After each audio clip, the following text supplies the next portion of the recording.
Vamos a comenzar una nueva serie que se llama La Soberanía de Dios, así se llama. Y este es un tema apasionante, ustedes ya lo verán. Es apasionante porque nos va a revelar y vamos a conocer de una manera más profunda a un Dios maravilloso, un Dios apasionante.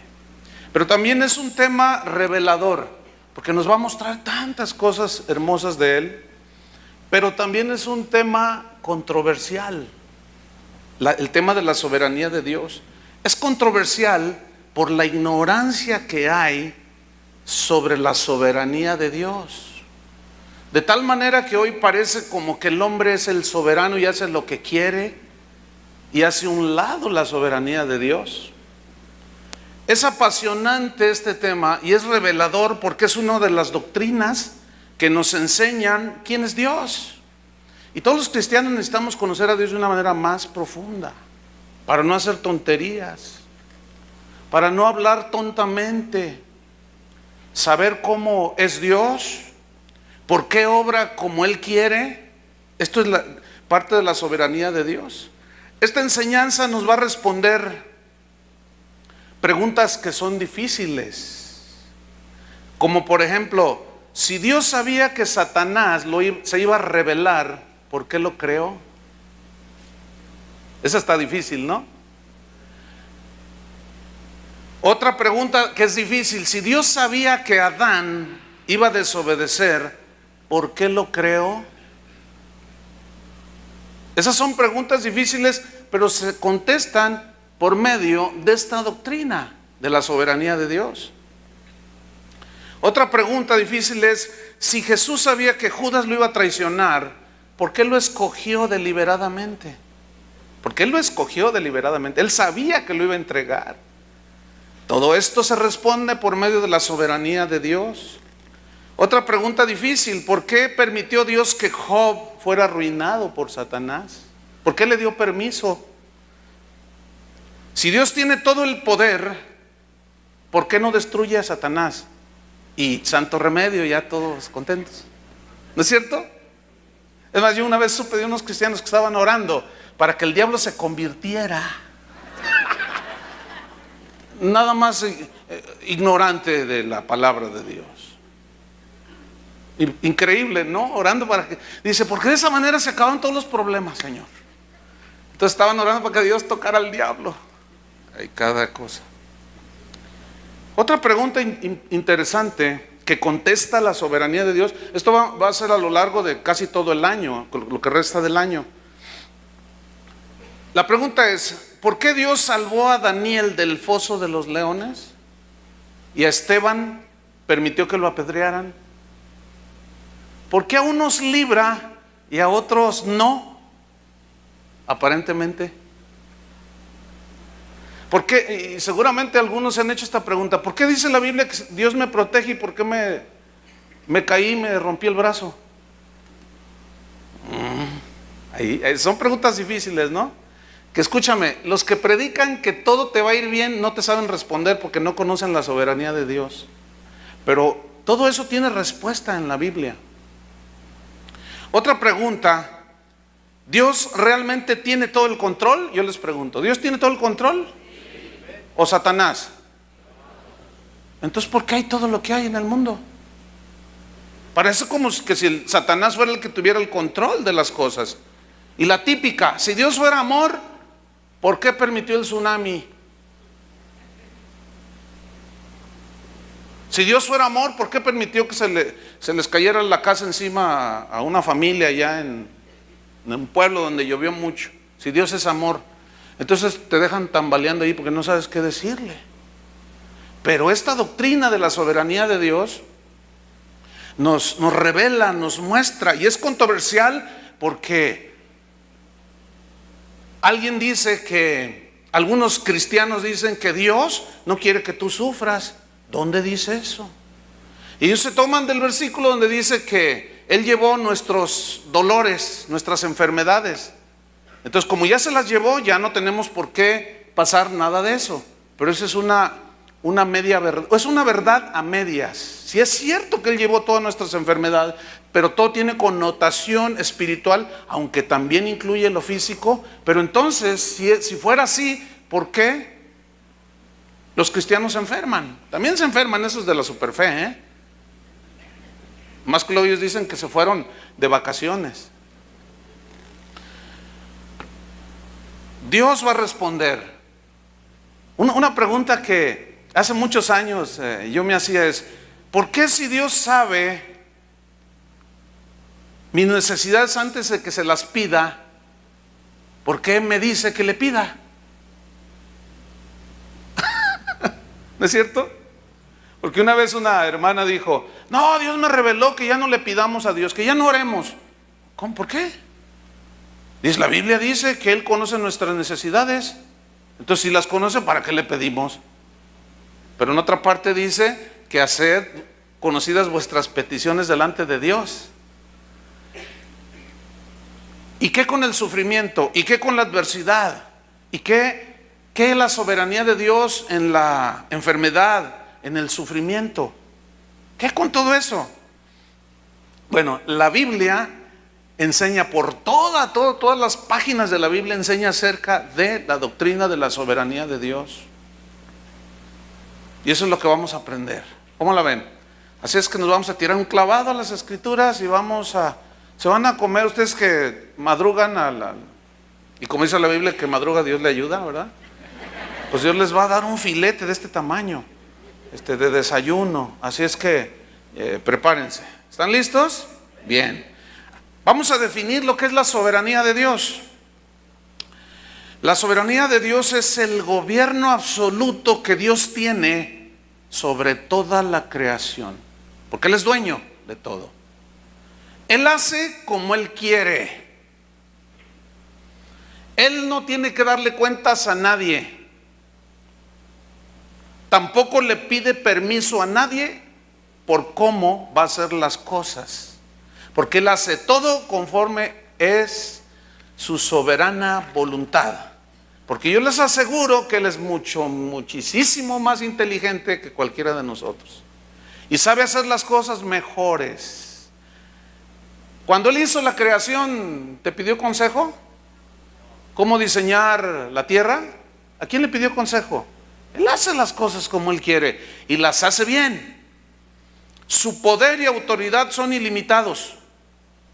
Y ese poder ilimitado y autoridad de Dios lo capacita para determinar un plan, como Él quiere hacerlo. Porque su omnisciencia significa que Él todo lo sabe, lo capacita. ¿Sí? Son verdades sencillas pero profundas. Dios es autosuficiente. Tú y yo no lo somos. Nosotros necesitamos ayuda. Él no necesita ayuda. Él es autosuficiente, pero no en el sentido humano de orgullo, yo no necesito a nadie. No, porque Dios tiene un corazón manso y humilde, dijo Jesús. Pero Él es autosuficiente, es decir, Él no necesita la ayuda de nada ni de nadie. Él creó de la nada lo que vemos, imagínense. Ustedes van a ir viendo a través de esta enseñanza cómo la grandeza de la majestuosidad de Dios, y les va a producir fe, pero fe genuina, y les va a producir confianza. Porque si algo tiene esta doctrina es que produce, cuando tú la asimilas, produce una confianza, una certidumbre maravillosa. Pero que tu vida cambia, Entonces, ese Dios es el que nosotros adoramos. Entonces, Él no necesita que alguien lo aconseje. Ni siquiera necesita ayuda de nadie. Él es altísimo. Esta palabra altísimo, este adjetivo altísimo, significa que Él está sobre todos, que está encima de todo y de todos. Dice en Filipenses 2:9 que Jesús es el nombre que está sobre ¿qué? Todo nombre. Y en ese nombre se doblará toda rodilla. Y ese nombre es el que tiene suprema autoridad. Por eso Jesús dijo: en mi nombre, vayan y prediquen el evangelio a toda criatura. En mi nombre echarán fuera demonios. En mi nombre pondrán sobre los enfermos manos y sanarán, porque ese es un nombre sobre todo nombre. A Dios nadie lo controla ni lo manipula, aunque algunos se quieran pasar de listos y piensan, por ejemplo, hay una típica manera en que los cristianos piensan que le tuercen el brazo a Dios con el ayuno. El ayuno no es para torcerle la mano a Dios ni cambiar su plan. El ayuno es para cambiarte a ti y para que te sintonices con Él. Porque luego decimos, voy a ayunar para que el Señor me haga esto. Bueno, si está en su plan lo va a hacer, pero no fue por causa del ayuno, sino porque te alineaste. Aunque el ayuno nos sirve de muchas maneras. Nos sirve para alinearnos con Dios, para escuchar su voz y para bajar unos kilitos. Entonces a Dios nadie lo manipula, pero a veces algunos se pasan de listos. A Dios nadie lo controla, aunque algunos quieran controlar a Dios y lo encierran en las cuatro paredes. Cuando alguien dice que vamos a tal país, a tal lugar porque ya se está moviendo Dios, están controlando a Dios. Porque Dios no es exclusivo de un solo país y de una sola iglesia y de una sola manifestación. No sé si me estoy explicando. No, Dios, Jesús dijo, los verdaderos adoradores adorarán aquí y allá en Jerusalén y allá y donde estén, porque Dios está en todos lados, pero nosotros somos buenos para encajonar a Dios. Así es que cuando alguien le diga, oye, vamos a Sudamérica porque ya se está moviendo Dios, espérame, es que Dios está dentro de mí. No, pero allá sí se mueve. Y aquí no, allá. Y ahí vas y pagas tu pasaje y vas a ver que Dios se mueve ya. Y lo único que ves que se mueve es que los tumban al piso y se ríen, eso es todo. Y para ellos eso es que Dios se mueve. Háganme favor, es un desconocimiento total de la grandeza y de la soberanía de Dios. Entonces Dios nadie puede manipular a Dios. Él todo lo sabe. Él todo lo conoce. Él sabe el pasado, el presente y el futuro. Ese es el Dios que tenemos. Cuando se enfrentó a los fariseos, dice la Biblia, que Él los miraba y conocía lo que había en sus corazones. Él sabía. Cuando habló con la samaritana, en Juan capítulo 4, le dijo, 5 maridos has tenido y el que ahora tienes no es tu marido. Y la mujer se asustó. Me parece que eres profeta. Profeta, imagínense, ¿no? Pero estaba siéndole revelado el Hijo de Dios. Él conoció a Natanael, dijo, he aquí un verdadero judío. Él conoce el corazón. Mira, cuando tú y yo nos cae el 20, hablando ahora que estamos en el mes de la patria, mexicanamente, tenemos aquí una visita argentina, caer el 20, hermana, es que entendí. Ya les explico. Entonces, cuando nosotros entendemos, escuchen bien, que Dios todo lo sabe, todo lo ve, todo lo conoce, cuando tú entiendes eso, lo asimilas, ese solo conocimiento te debe llevar a la santidad. A ver, ahí va otra vez.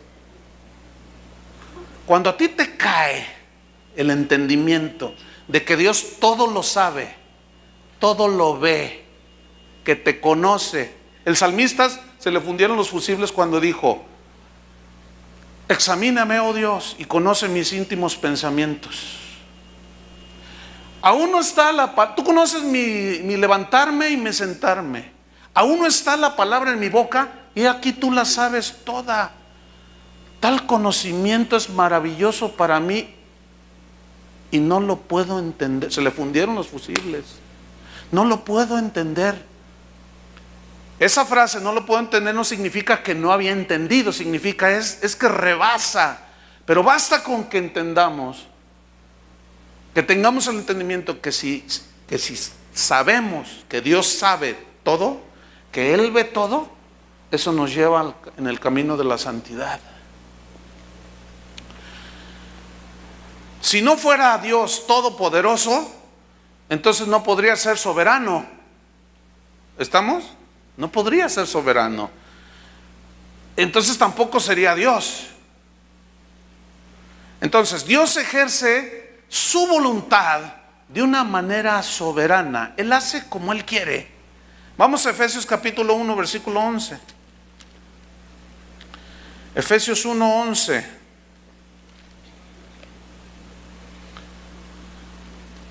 Dice así: en Él, o sea, en Cristo, tuvimos herencia.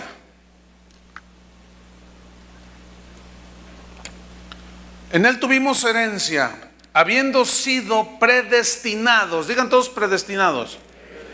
¿Qué es esta palabra? Esta palabra significa que Dios nos trazó un destino desde antes de haber nacido.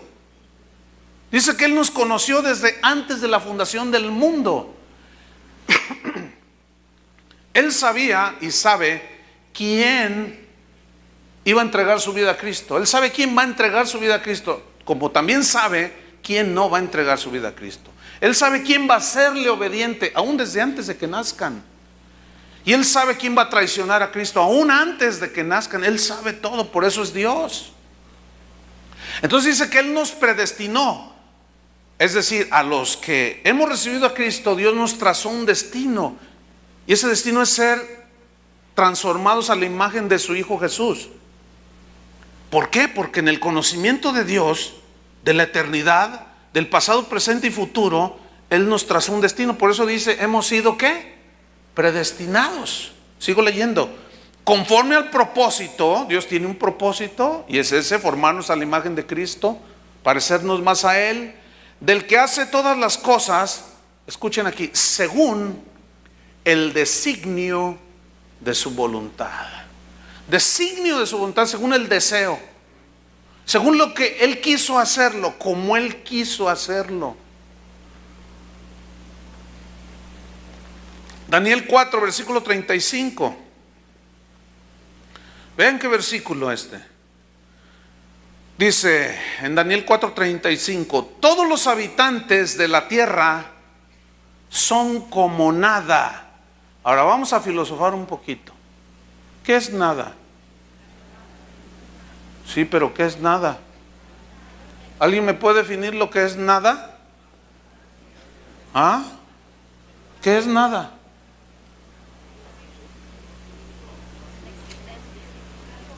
Nada. No es nada. ¿Qué es nada? Ahora fíjate, ¿cómo son los habitantes de la tierra? ¿Cómo los ve Dios? Para ponernos en nuestro lugar. Para los orgullosos que luego dicen que se quieren hacer más sabios que Dios y le quieren decir a Dios cómo se hacen las cosas en la iglesia. Fíjate lo que dice: todos los habitantes de la tierra son como nada. Es un símil, es algo son iguales a nada. ¿Y qué es nada? Dijimos nada. ¿Qué eres tú? Aunque no les guste. No, yo soy abogado, hermano. Yo soy un hombre muy respetado en la comunidad. Pues Dios dice otra cosa. No nos gusta eso, ¿verdad? Ahora, de la nada, dice la Biblia que Dios escogió la nada y lo necio para hacer algo bueno. Ah, entonces ya los hijos de Dios somos otra cosa. ¿No es cierto? ¿Por qué? Porque Él así quiso. Dice, y Él hace según su voluntad. Ponga mucha atención. Y Él hace según su voluntad en el ejército del cielo. Él hizo los planetas, los ángeles, todo como Él quiso. ¿Por qué escogió la tierra y nos la dio como habitación? Porque Él quiso. ¿Por qué no la luna? Porque no quiso. ¿Y por qué no Venus? Porque no quiso. Y el hombre sigue buscando vida allá en otros planetas. Dice claramente la Biblia que Dios hizo la tierra para que fuese habitada por el hombre. Y si alguno cree aquí en platillos voladores, cuando se lo lleve un marciano, me lo saluda. Dice, y Él hace según su voluntad en el ejército del cielo y en los habitantes de la tierra. ¿Hace qué? Según su voluntad. Él hace como Él quiere. Escuche el fin de este versículo. Y no hay quien detenga su mano y le diga, ¿qué haces? ¿Quién? A ver. Aunque la típica pregunta, por la ignorancia, aquí es donde entra la controversia de esta doctrina, es que se muere tu abuelita de 385 años y todavía le preguntas a Dios que por qué. Digo, basta un pensamiento lógico.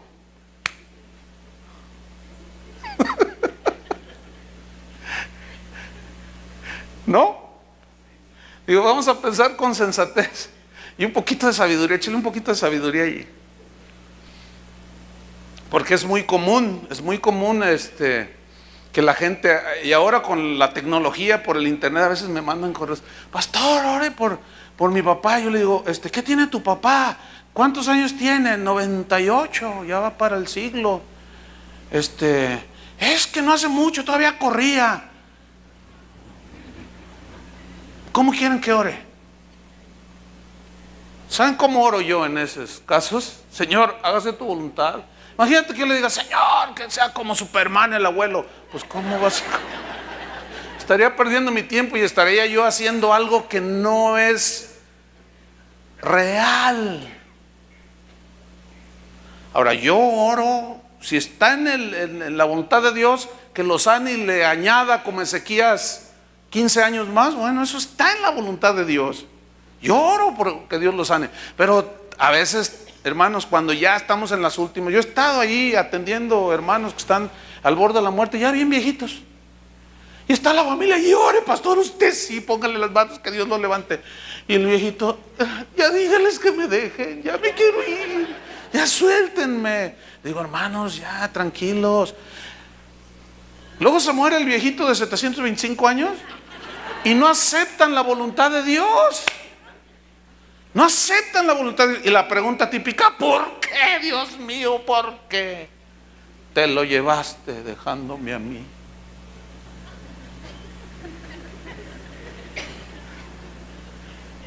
¿Y todo por qué? Porque desconocemos, hermano, que Él hace como Él quiere. ¿Sí o no? ¿Y quién le va a decir a Él, por qué haces como lo haces? ¿Quién te autorizó? Nadie puede decirle a Él. En Daniel capítulo 4, versículo 26, había un rey llamado Nabucodonosor, rey de Babilonia. Y había tenido un sueño que nadie le pudo interpretar. Y ahí andaba Daniel, un joven como ustedes. No era ni pastor, no era ni sacerdote, no era ni levita, era un joven cualquiera. Pero tenía una comunión con Dios. Y Dios quiso revelarle a Daniel el sueño que había tenido Nabucodonosor. Y alguien le dijo al rey, hay un joven de los hebreos que trajimos de allá de Jerusalén, que es esclavo, ese te puede interpretar el sueño. Y lo manda a traer y le cuenta el sueño a Nabucodonosor, y Daniel se lo interpreta. Y le dice, rey, si tú no agarras la onda, si tú eres en pocas palabras, tú eres un rey soberbio, te crees el soberano del universo, pero si tú sigues con esa actitud de que te adoren a ti, de que te reconozcan a ti, si tú sigues así, mira, te va a ir mal, te vas a volver como un animal, le dijo. Y de pronto Nabucodonosor, así como algunos cristianos, así como, ay, si Dios me habló, pero al rato siguen haciendo lo mismo. ¿Y saben qué? No se arrepintió. Y dice que salió al balcón de su palacio y dijo, ay, Babilonia, Babilonia, la gran Babilonia que yo construí con la fuerza de mi poder, para la gloria de mi majestad. Dice, aún estaba la palabra en su boca y ¡pum! Vino el juicio de Dios. Dice que se volvió como bestia, comía pasto, el cabello le creció, las uñas se le hicieron, por primera vez yo creo que se podía rascar la espalda de unas uñotas como de ave de rapiña, así una cosa espantosa. Y anduvo así 7 años. Y entonces decían, mira nomás, pobre rey. Pero pocos sabían cuál había sido la razón de que había perdido la razón por su soberbia y orgullo, porque quiso serse el soberano y Dios le mandó su castigo. Pero dice que después de pasados 7 años, dice, alcé mis ojos al cielo y reconocí que Dios es el que gobierna. Dice, cuando él hizo eso, inmediatamente me fue de vuelta mi razón. Y Dios me regresó el reino, dice. Y dice en Daniel, conviene que declare, decía el rey, las maravillas de Dios. Entonces, fíjense aquí lo que le dice en Daniel 4:26. Al final del versículo, le advierte a Daniel antes de que le pasara eso. Le dijo, tu reino quedará firme luego que reconozcas que el cielo gobierna. Ese rey se sentía autosuficiente. El sábado, el viernes a los matrimonios yo les hablé sobre la familia, sobre la roca. Y de cómo un matrimonio que está fundado sobre la roca que es Cristo y la palabra de Dios, permanece. Dan con ímpetu los ríos, los vientos, pegan los huracanes, pero si están fundados sobre la roca, permanecen. Pero los que fundamentan sobre la arena, también vienen los ríos, las tempestades y los huracanes. Quiero que noten que no hay diferencia entre el justo y el injusto en cuanto a los problemas de la vida. A los dos les dio con ímpetu el viento, los ríos, los huracanes, los terremotos. Pero la diferencia es que unos permanecen y otros no permanecen. ¿Por qué? ¿Quiénes permanecen? Los que obedecen la palabra de Dios. Entonces, si tú no reconoces, si tú eres autosuficiente y no reconoces que el cielo gobierna, que permite cosas en tu vida,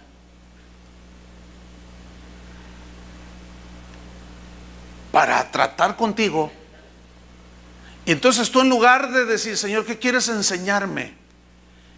Y estar contento con su voluntad, en humildad delante de Él, es cuando al no reconocer y sentirnos autosuficientes comenzamos a hundirnos, a hundirnos, a hundirnos.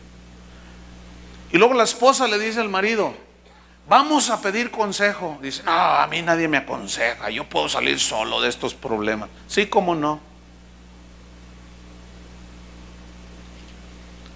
Hasta que no reconozcas que el cielo gobierna, hasta que no reconozcas que Dios está tratando contigo. A lo mejor a algunos ya les empezaron a crecer las plumas o las uñas, y empiezan a comer como Nabucodonosor, para que no se diga feo. Pero cuando tú alces tus ojos al cielo y reconozcas que Él es soberano y que Él hace como quiere, entonces te conformarás a la voluntad de Dios y vas a ver cómo las cosas cambian. Te lo aseguro. Salmo 115, versículo 3, dice así, nuestro Dios está en los cielos. Todo lo que quiso, ha hecho. Todo lo que quiso, según su voluntad, todo lo que le vino a su voluntad, lo hizo. En el libro de los Hechos narra una historia muy, muy tremenda. Jesús les dice a los discípulos, ustedes me serán testigos en Judea, en Jerusalén, en Samaria y hasta lo último de la tierra. Es decir, van a ir a testificar de mí, los había encomendado. Pero ellos se quedaron en Jerusalén. Y el Señor les dijo, vayan. Pero ellos se quedaron en Jerusalén.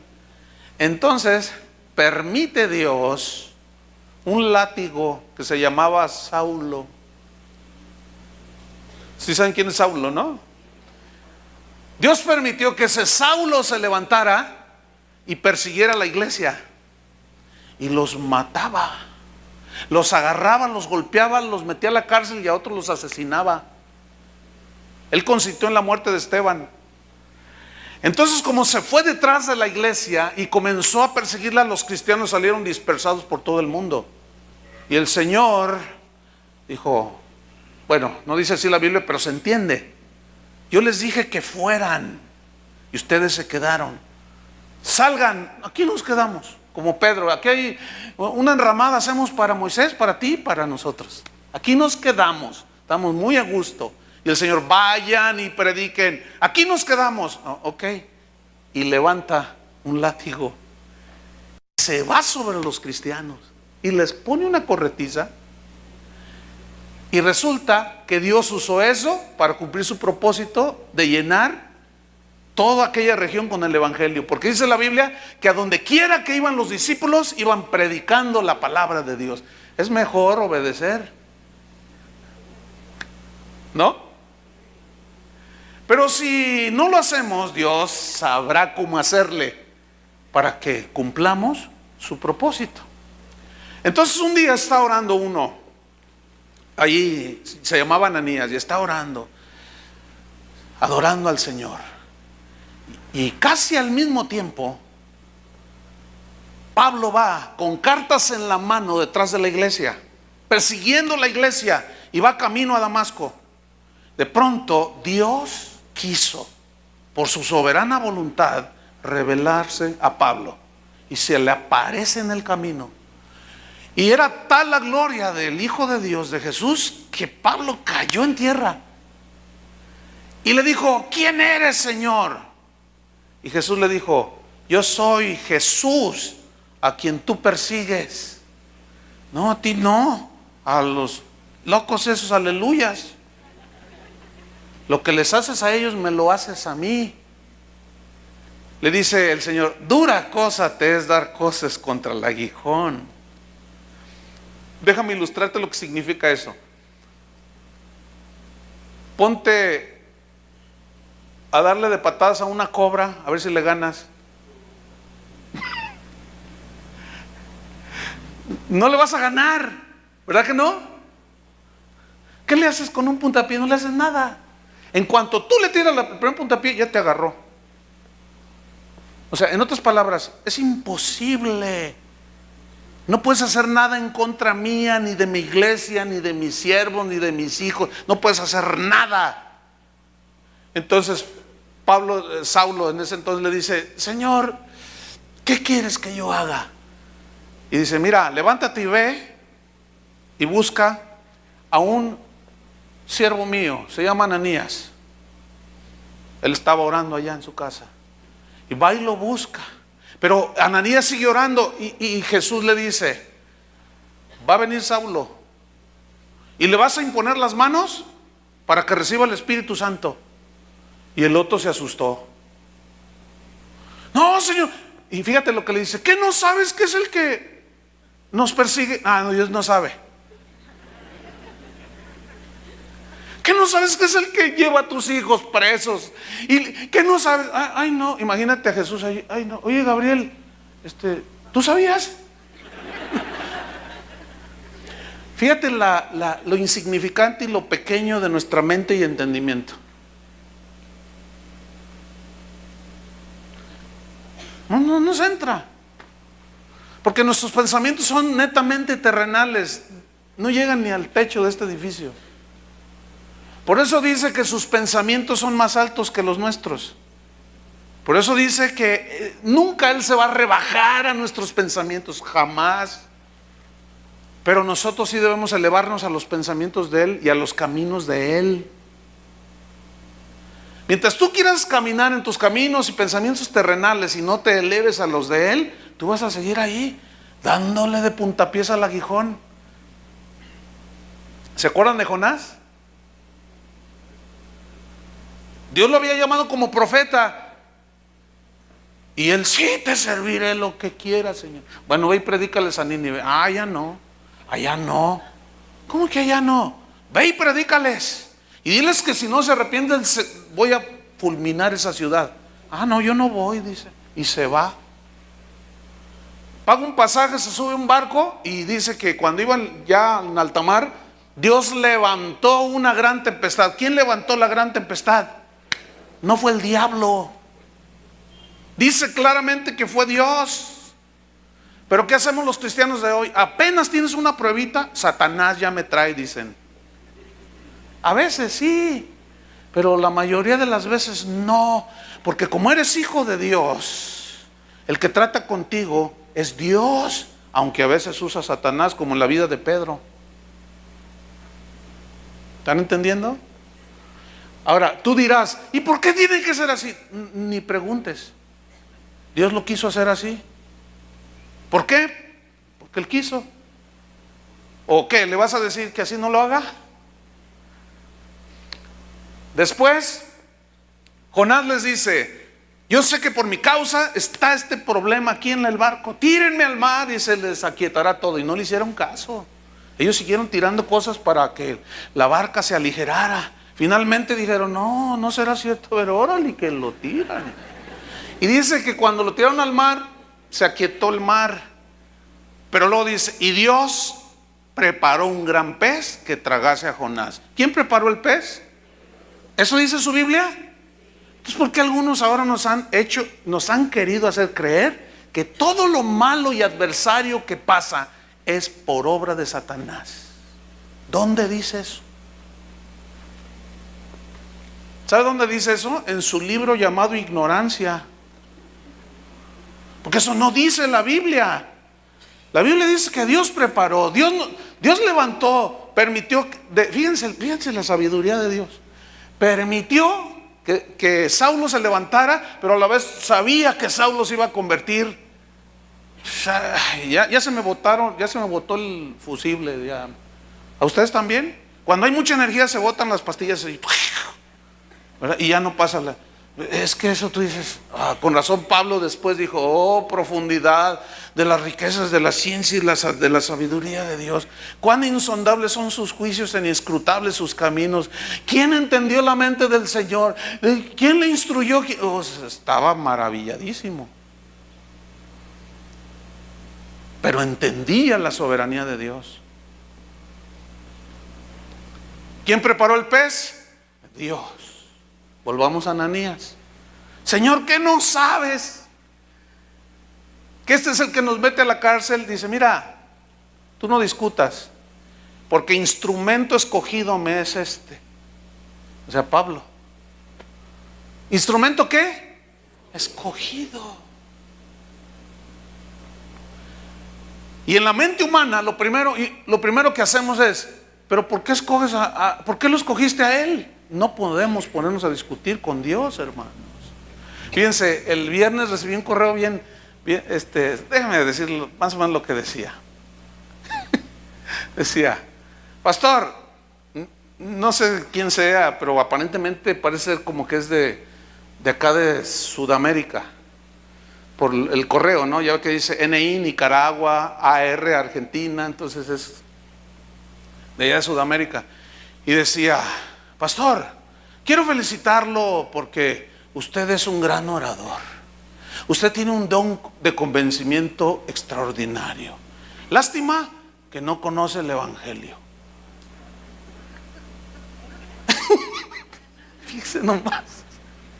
Dice: yo predico mejor que usted. Bueno, pero ¿por qué estoy yo aquí en casa de oración? Porque yo quise. Por favor. ¿Sabe qué? Yo no tenía en mis planes. Yo tenía otros planes. Pero Dios sabía y tenía un destino para mí. Y Él sabía que yo lo iba a aceptar en mi corazón. Y Él me escogió. Como te escoge a ti, como escogió a Saulo, como escogió al que Él escoge. Por su soberana voluntad, hermanos.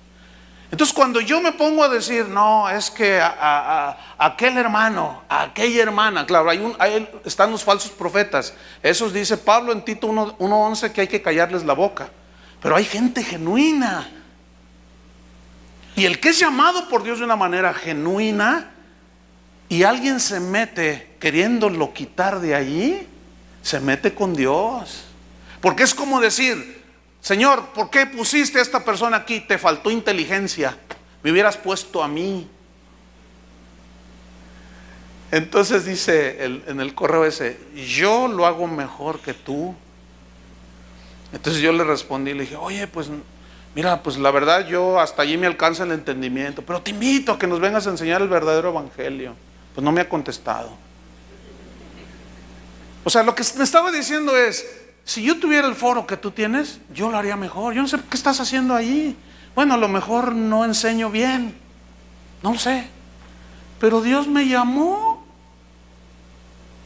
porque Él quiso.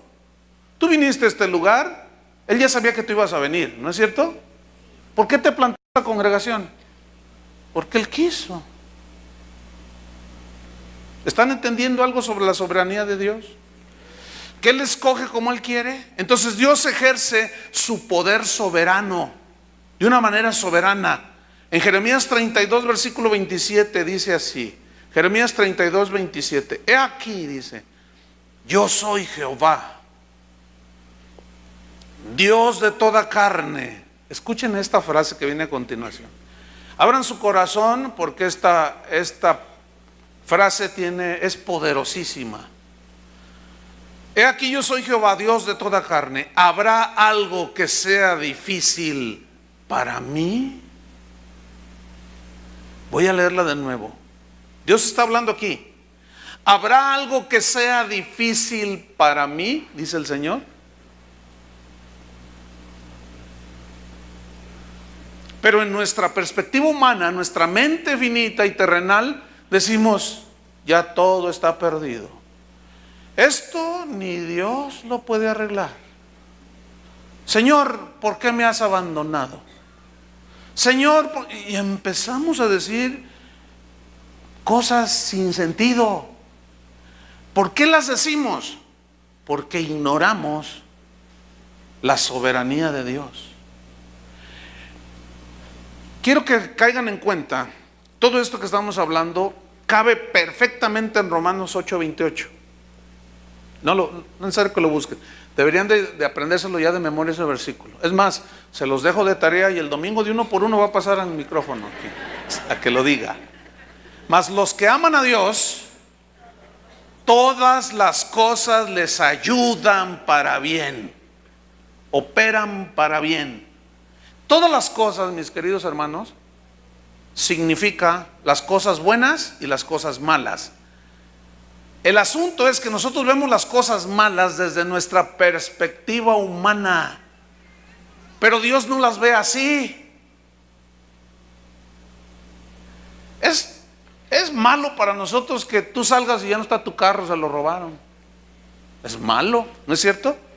Y lo primero que decimos es, ay, ¿por qué ahora voy a andar a pie, Dios mío? ¿Estás viendo, Señor? Que no está viendo Él. ¿Tú crees que no estaba viendo que te lo estaban robando? ¿Por qué no espantó al ladrón? ¿Y por qué a otros sí los espanta? Porque Él tiene un plan. El asunto es que todas las cosas nos ayudan para bien. Cosas buenas y malas. Porque nadie piensa cuando le sucede algo que Dios te está haciendo algo bueno. Porque no nos entra. No nos entra. José tenía una revelación de la soberanía de Dios extraordinaria. Sus hermanos lo vendieron, lo golpearon, lo metieron a la cárcel, abusaron físicamente de él, de una manera lo golpeaban, le decían, era tremendo, pero nunca dijo nada. Y cuando estaba en Egipto, les dijo a sus hermanos, no se preocupen de haberme vendido acá. Dios tenía todo preparado. Ese sí conocía a Dios. Tú y yo, mira, ya ayuno de 40 días, una cadena de oración para reprender al diablo, y un montón de rollos. Y nunca levantamos la vista y decimos, Señor, ¿qué me estás enseñando? ¿Qué me quieres enseñar a mí? ¿Qué me estás diciendo? ¿Qué quieres, Señor, hacer conmigo? Estoy listo para que lo hagas. Y mira, eso es otra cosa. ¿Habrá algo que sea difícil para mí? Un día Jesús les dice a los discípulos, súbanse a la barca y váyanse al otro lado, a la otra orilla.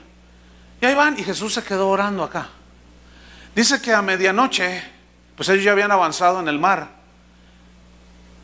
Jesús, la única manera de poderlos alcanzar era caminando sobre el agua. Y fue y caminó sobre el agua.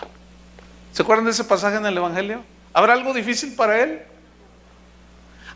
Pero escucha, hay un pasaje donde les dice, subamos a la barca, pasemos al otro lado. Y ahí van. Entonces dice que Jesús se metió a dormir en el fondo de la barca.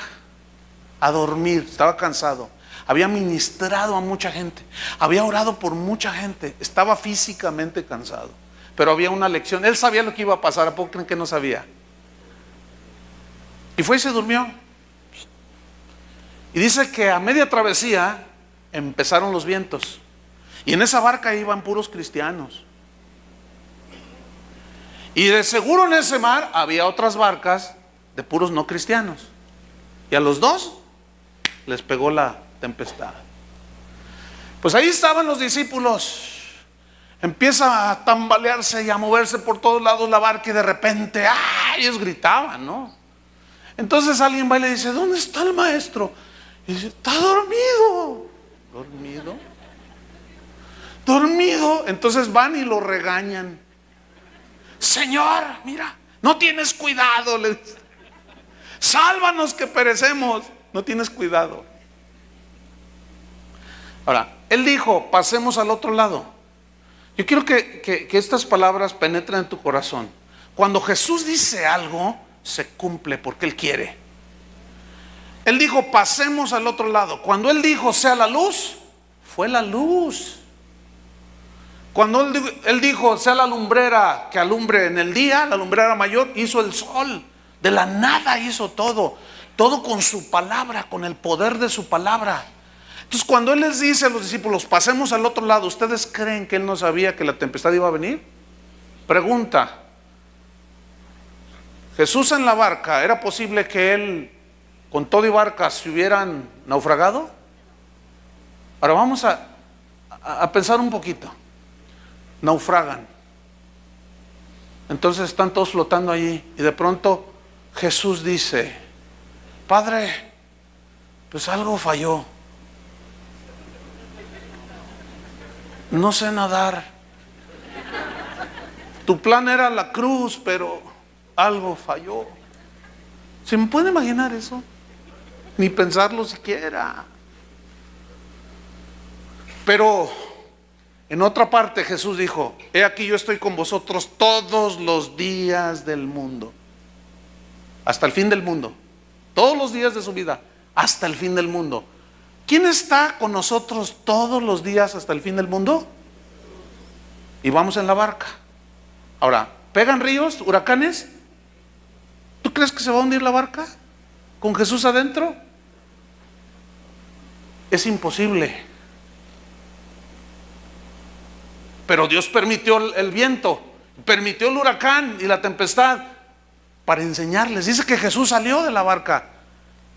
Yo me lo imagino que se paró allí en la punta de la barca y vientos, tranquilos. Y todo se apaciguó. Y todos dijeron, ¿quién es este que a los vientos ordena y menguan y desaparece la tempestad? Fíjense, ¿quién es este? Todavía no lo conocían en la dimensión que Él quería que lo conocieran. Y así hay cristianos ahora. Viene una tempestad, viene un problema, se quedan sin trabajo, qué sé yo, se enferman, qué sé yo, y es la tempestad. Pero allí está Jesús. ¿Están entendiendo? Ahora no digas, ¿por qué yo? ¿Por qué permite? Él tiene un plan. Lo que sí te aseguro es que no se te va a hundir la barca.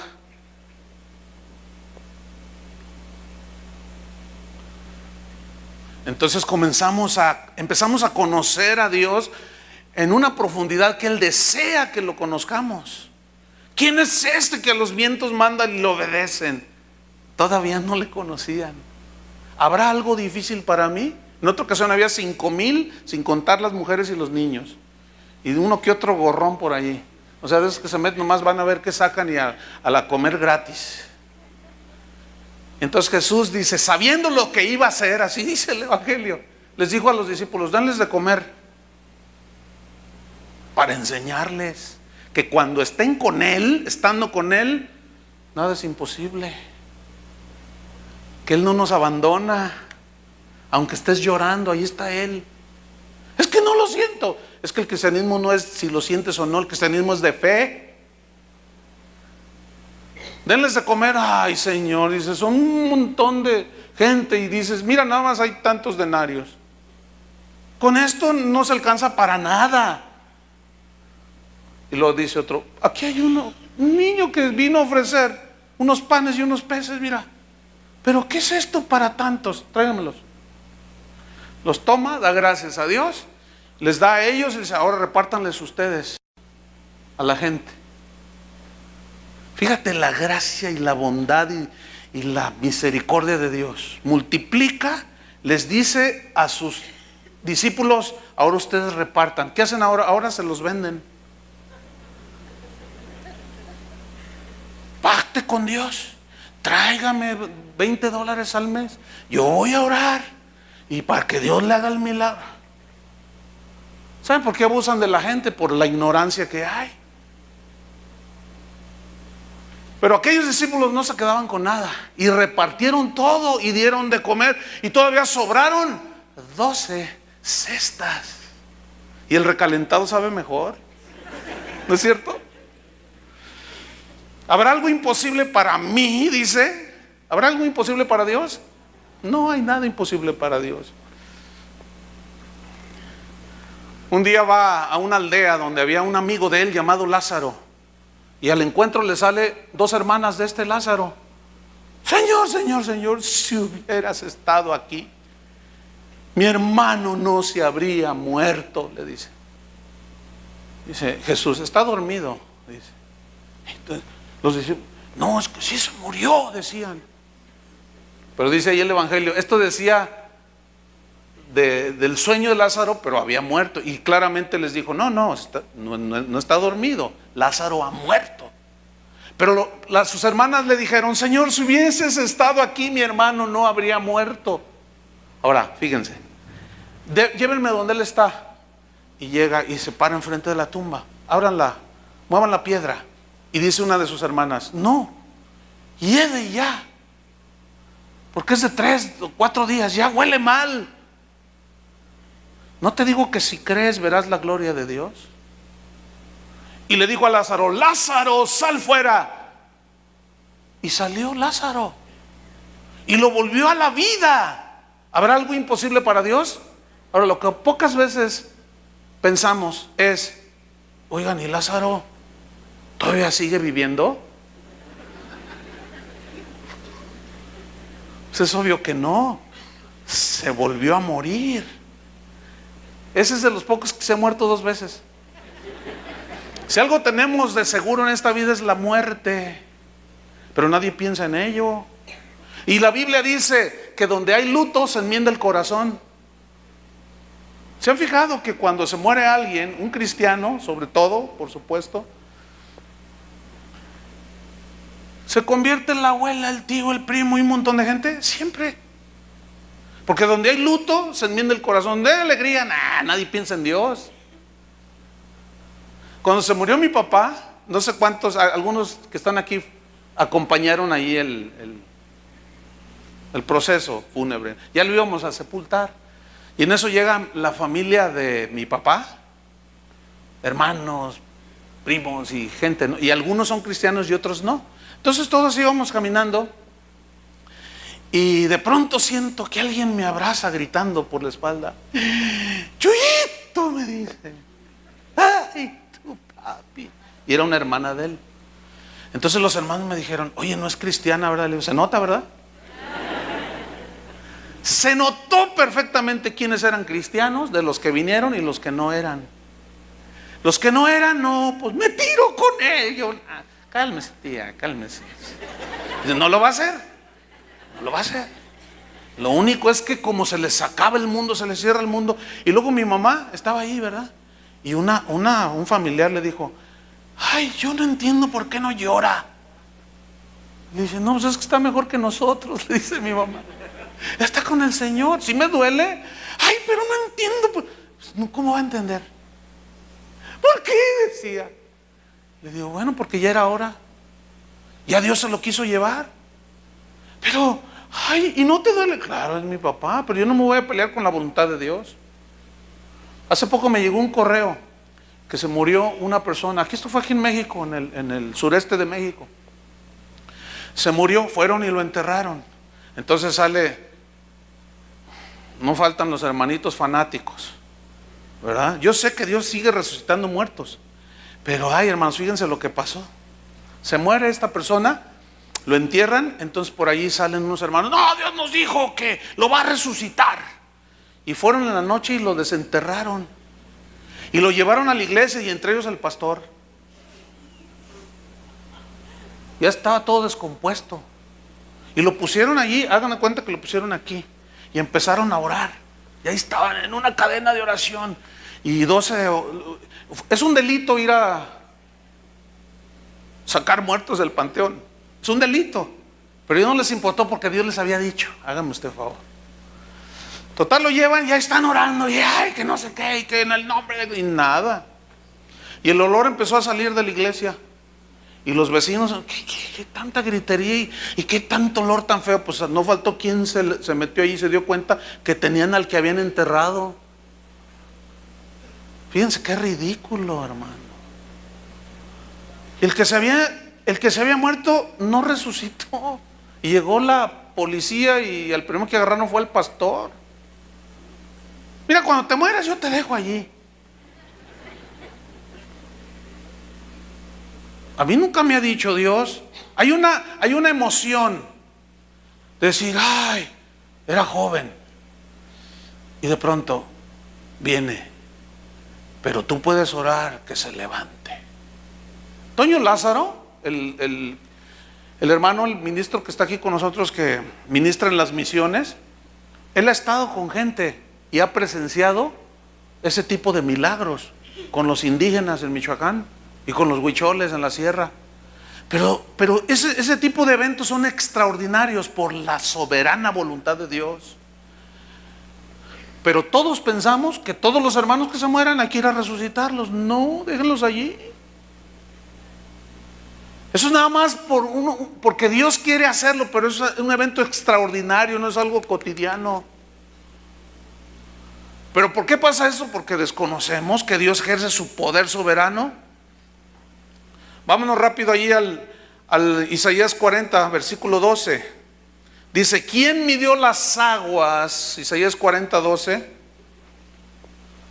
¿Quién midió las aguas en el hueco de su mano? Y los cielos, dice, con su palmo. Con 3 dedos juntó el polvo de la tierra. Fíjate, esas son expresiones que hablan de la grandeza de Dios. Versículo 13 de Isaías 40. ¿A quién pidió consejo Dios para ser avisado? ¿Quién le enseñó el camino del juicio? ¿O le enseñó ciencia? ¿O le mostró la senda de la prudencia? ¿Quién le enseñó a Dios, hermanos?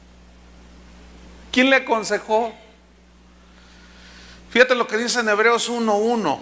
Sí, abran su Biblia allí. Hebreos 1:1. Fíjate qué versículos, Estoy hablando de cómo Dios ejerce su poder soberano. Cómo ejerce su soberana voluntad, su poder soberano. Dice en Hebreos 1:1, Dios, habiendo hablado muchas veces y de muchas maneras, en otro tiempo a los padres por los profetas, en esos postreros días nos ha hablado por el Hijo, a quien constituyó heredero de todo y por quien asimismo hizo el universo, el cual, siendo el resplandor de su gloria y la imagen misma de su sustancia, escuchen, y quien sustenta todas las cosas con la palabra de su poder. ¿Cómo sustenta todas las cosas? ¿Habrá algo imposible para Dios? Si tú logras que esto penetre en tu espíritu, en tu corazón, y llenas tu mente de esto, te va a producir una fe genuina, te va a producir una certidumbre y una seguridad extraordinaria.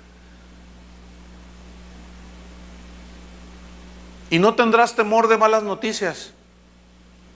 Y sabrás que cualquier cosa que sucede, si Dios se preocupa y sabe cuando un pajarillo cae en tierra, dijo Jesús, que no vas a ver cuando tú lloras allí en la soledad de tu recámara. ¿Tú crees que Él no te ve? ¿Tú crees que Él no sabe que perdiste el trabajo? ¿Tú crees que no sabe que estás en una situación difícil? ¿Tú crees que Él no sabe?